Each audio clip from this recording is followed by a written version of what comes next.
Hello மக்களே! Iran versus Israel US வார் என்ன சொல்லியிருக்கு அப்படின்னா, இப்போது அதில் என்ன நடக்குதுன்னா, ஈரான் வந்து யுஎஸோட பேஸஸ் வந்து வேறு எந்தெந்த கண்ட்ரியில் இருக்கோ அந்த எல்லா கண்ட்ரிலையுமே வந்து அவங்க அட்டாக் பண்ணுறாங்க அப்படின்னு சொல்கிறாங்க.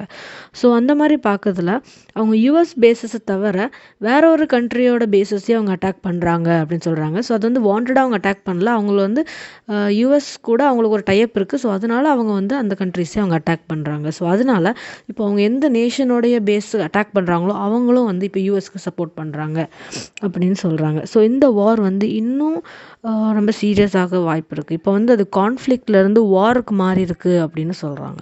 ஸோ இது வேர்ல்டு வார் 3 மாறுமா அப்படின்றதுக்கு கொஞ்சம் வெயிட் பண்ணுங்கள். நெக்ஸ்ட் வீடியோவில் பார்க்கலாம். சப்ஸ்கிரைப் பண்ணுங்கள்.